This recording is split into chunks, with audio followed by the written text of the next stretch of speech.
You are fired, कल से आपको काम पे आने की जरूरत नहीं है, दैट्स ऑल। ये सुन के आपको कैसा लगा? थोड़ा सा awkward सी पोजीशन है बॉस। ये मैंने क्यों कहा, कैसे कहा, इस पे हम चर्चा करेंगे। BITDR में आपका एक बार फिर से स्वागत है। आज हम कुछ खुशखबरियों के साथ कुछ दुख भरी या चिंताजनक स्थितियों की बात कर रहे हैं। लगातार लोग मुझे कमेंट कर करके कहते हैं कि सर, सरकारी नौकरी तो ठीक है लेकिन प्राइवेट नौकरी में बहुत शोषण है, बहुत शोषण है, बहुत शोषण है। क्या शोषण है भाई? आपको प्रोटेक्ट करने के लिए लेबर लॉज बने हुए हैं। शोषण तो अब शुरू होगा। आपको पता है कि लॉकडाउन की विशेष परिस्थितियों में पिछले 15-20 सालों से कई सरकारें जो करना चाह रही थी वो नहीं कर पा रही थी, लेकिन लॉकडाउन के चलते वह चीज अनायास अलादीन के जिन की तरह सरकार के हाथ में आ गई और उसने उसको प्रकट कर दिया। वो क्या है?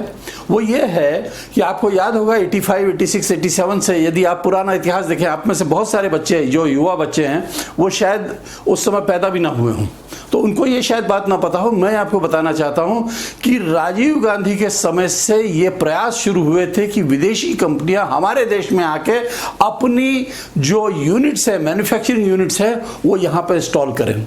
लेकिन वो कंपनियां यहां आई, प्रयास किया, सर्वे किया और कुछ बातों के चलते वो यहाँ से भाग गई और भाग के कहाँ गई?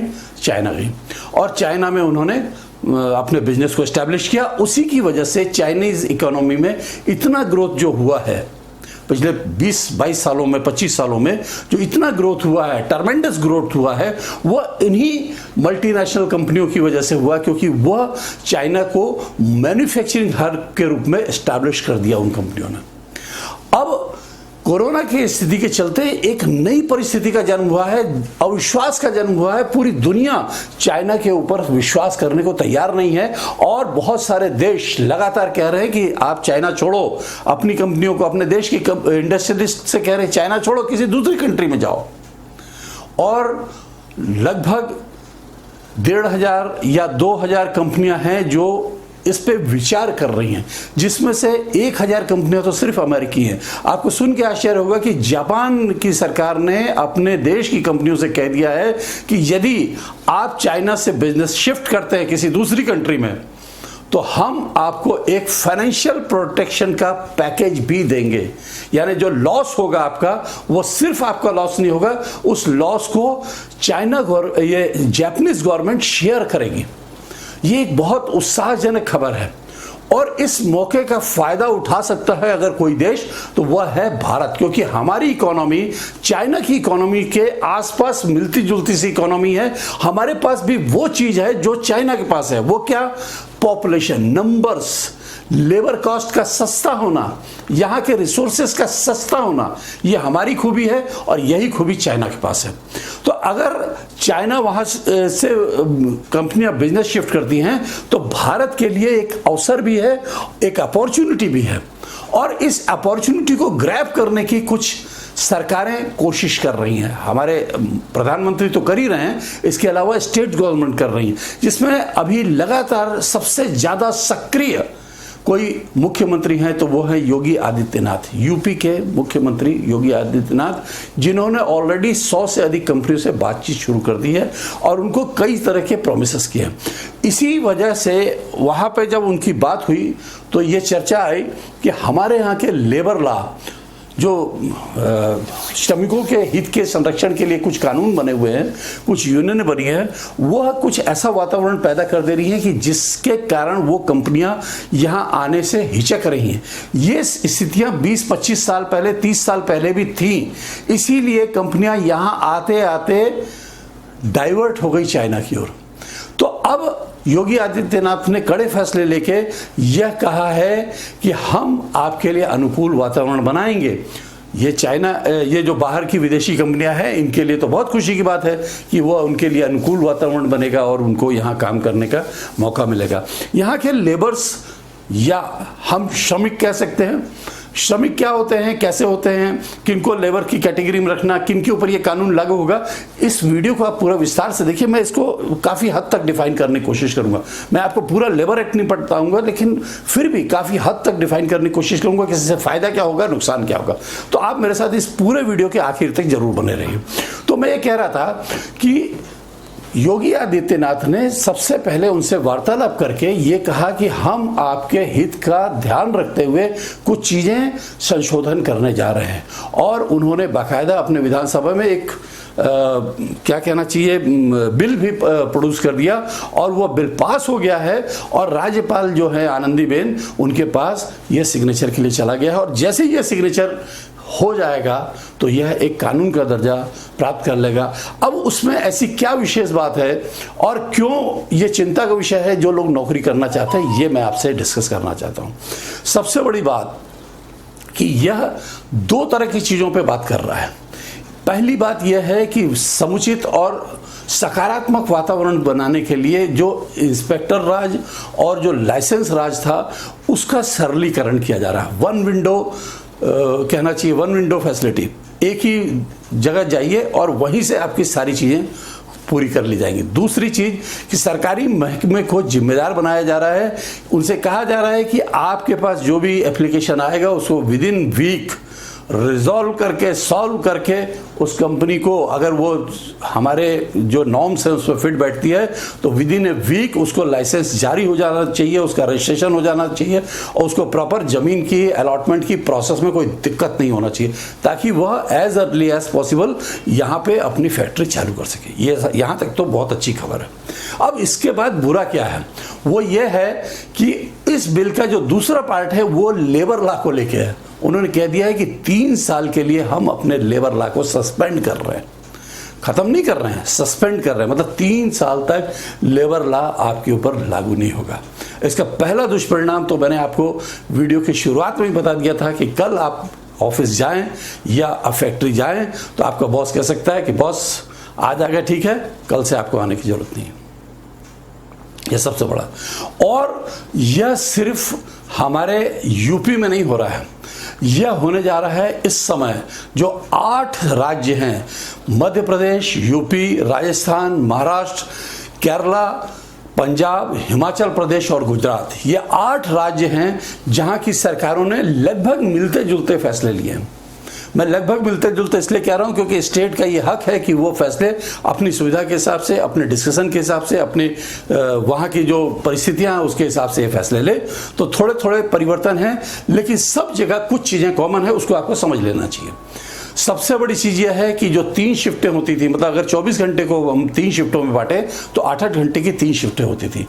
हो सकता है कि जब ये कंपनियाँ आ जाएँ तो ये 3 शिफ्टें 2 शिफ्टों में बदल दी जाए, यानी 12-12 घंटे की शिफ्ट, सुबह 8 से लेकर रात के 8 बजे तक या सुबह 9 बजे से लेकर रात के 9 बजे तक और फिर 9 बजे से लेकर सुबह के 9 बजे तक, जो भी हो, जो भी टाइम फ्रेम में होगा, लेकिन वो 12 घंटे की शिफ्ट होने जा रही है।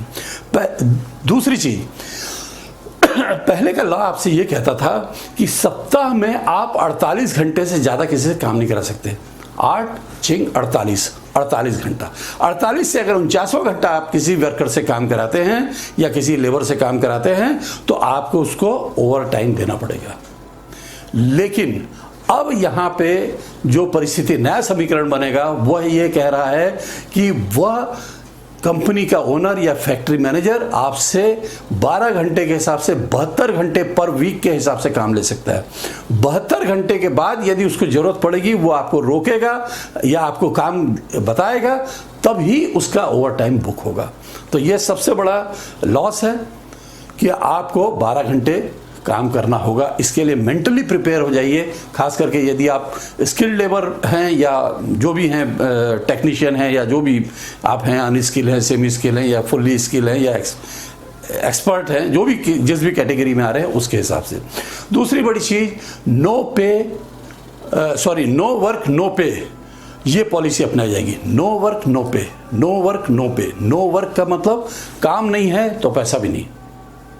यदि कंपनी के कल कोई ये फील होता है उसके पास ऑर्डर खत्म हो गया है या उसके पास कोई काम नहीं बचा है तो वह अपना मैन पावर किसी भी समय डाउन साइज कर सकती है, यानी घटा सकती है, और उसके लिए उसको आपके ऊपर कोई एलिगेशन लगाने की जरूरत नहीं, कोई चार्ज लगाने की जरूरत नहीं, आपको सिर्फ इतना कह देना काफी है कि बॉस आपकी कल से जरूरत नहीं है। इसका एक निगेटिव पहलू यह भी है कि काम उसके पास हो या ना हो, उनका मैनेजर या उनका जो मालिक है या जो भी सीईओ है, उसको जब लगेगा कि ये आदमी हमारे खिलाफ जा रहा है, ये हमारे वातावरण के लिए हमको सूट नहीं कर रहा है, उससे कहेंगे आपकी जरूरत नहीं है, आप कल से मत आइए। और दूसरा इसका दुखद पहलू यह है कि इसके लिए चूंकि लेबर लॉ सस्पेंड है, इसलिए आप कहीं अपील भी नहीं कर पाएंगे, कहीं जस्टिफिकेशन या न्याय भी नहीं मांग पाएंगे आप, क्योंकि लेबर लॉ ही नहीं है, लेबर लॉ में संशोधन। और ये मैं सिर्फ यूपी की बात बता रहा हूं, लेकिन बाकी सब जगह भी कमोबेश यही बात कही गई है। इसी तरह से एक और जो क्राइटेरिया होता है, जो वर्कर्स के बीच में बहुत अट्रैक्शन का क्राइटेरिया होता है, लेबर्स के बीच में बहुत अट्रैक्शन होता है, वो होता है बोनस। अक्सर आपने सुना होगा कि दिवाली के आसपास या दुर्गा पूजा के आसपास हर साल हर कंपनी, छोटी कंपनी बड़ी कंपनी, छोटा बोनस बड़ा बोनस, जैसे भी उनकी कैपेसिटी है उसके हिसाब से वो बोनस देती है। लेकिन इस सस्पेंशन के बाद वह आपको बोनस देने के लिए बाध्य नहीं होगी। और इसके अलावा जो बाल श्रमिक और महिला श्रमिक हैं, उनके लिए जो विशेषाधिकार थे वह भी यहां पे समाप्त हो जाएंगे। यानी पहले आपको याद होगा कि बाल श्रमिकों का अपने यहाँ बोलते हैं ना, कानून था कि यहाँ पे कोई बालक काम नहीं करता है, उसकी उम्र इतने से कम है तो वो बालक की कैटेगरी में आता है। तो इसमें भी कुछ रिलैक्सेशन गवर्नमेंट देने जा रही है।